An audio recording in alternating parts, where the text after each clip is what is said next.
Мина рожает завод.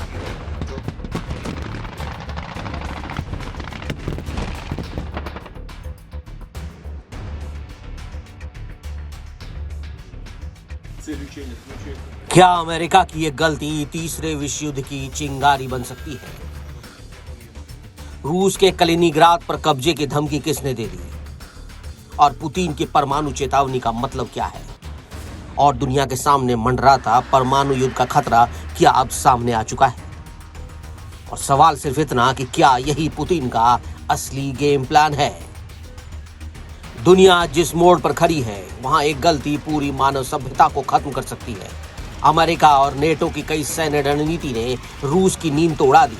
अमेरिकी सेना ने यूरोप में अपने ईस्टर्न फ्लैंक डिफेंस लाइन की शुरुआत की है। इसे सीधे शब्दों में समझिए कि नेटो अब रूस के खिलाफ सीधा मोर्चा खोलने की तैयारी में है। अमेरिकी सेना के यूरोप और अफ्रीकी कमांडर जनरल क्रिस्टोफर डोहियो ने जर्मनी के बिस्डावेन में साफ शब्दों में कहा, नेटो अगर चाहे तो रूस के रणनीतिक किले कलिनिग्राद को कुछ ही समय में गिरा सकता है। ये बयान किसी चेतावनी से कम नहीं था। कलिनिग्राद रूस का वो एक्सक्लेव लैंड है जो पोलैंड और लिथुआनिया के बीच फंसा है और बाल्टिक देशों से नेटो को जोड़ने वाली सिर्फ 60 मील की चौड़ी पट्टी सुवाल्की गैप का सीधा पड़ोसी है। यही इलाका यूरोप की सुरक्षा का गला है और नेटो को डर है कि पुतिन इसे हथियार बना सकते हैं। लेकिन नेटो की इस योजना ने क्रेमलिन में भूचाल ला दिया।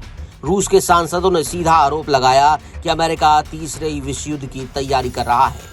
रूसी संसदीय समिति के अध्यक्ष लियोनोद स्टल्स्की ने कहा, कलिनिग्राद पर हमला रूस पर हमला होगा और इसका जवाब परमाणु हथियार से दिया जाएगा। यानी रूस ने सीधा इशारा कर दिया है कि अगर कलिनिग्राद को छेड़ा गया तो दुनिया परमाणु युद्ध की तरफ बढ़ जाएगी। यही नहीं, रक्षा समिति के नेता सरगेई मुराटोव ने इसे युद्ध की घोषणा तक करार दे दिया। सांसद आंद्रेई कोलेस्निक ने भी अमेरिका को चुनौती दी। नेटो में रूस का सामना करने की हिम्मत नहीं है। फिलहाल रूस ने यूक्रेन पर अपने हमले और तेज कर दिए हैं। मिसाइल और ड्रोन स्ट्राइक की बारिश हो रही है। दूसरी तरफ अमेरिका और नेटो रूस को दबाव में लाने के लिए लगातार बयानबाजी कर रहे हैं। लेकिन असल सवाल यह है कि पुतिन का गेम प्लान क्या है? पुतिन जानते हैं कि सीधी जंग में नेटो रूस पर भारी पड़ सकता है, लेकिन रूस की सबसे बड़ी ताकत है उसका परमाणु भंडार। न्यू स्टार्ट संधि के बाद भी रूस अब तक हथियार सीमा का पालन कर रहा है। इस समझौते के तहत अमेरिका और रूस 1550 से ज्यादा परमाणु वॉरहेड और 700 मिसाइलें तैनात नहीं कर सकते। लेकिन समझौते की अवधि खत्म होने वाली है और 2020 से ऑन साइट निरीक्षण पूरी तरह बंद है। यानी भरोसा टूट चुका है और दोनों देशों के बीच परमाणु हथियारों पर कोई नया समझौता नहीं होने वाला।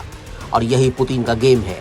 वो जानते हैं कि अमेरिका अगर एक कदम बढ़ाता है तो रूस परमाणु धमकी देकर पूरी दुनिया को बंधक बना सकता है। रूस के सैन्य विशेषज्ञ भी कह रहे हैं कि कलिनिग्राद बेहद सुरक्षित है और इसे छेड़ना आसान नहीं। अगर नेटो ने हमला किया तो रूस सिर्फ सेना से नहीं बल्कि पूरे परमाणु शस्त्रागार से जवाब देगा। यही वजह है कि आज सवाल उठ रहा है, क्या अमेरिका की एक गलती दुनिया को तीसरे विश्व युद्ध में धकेल देगी?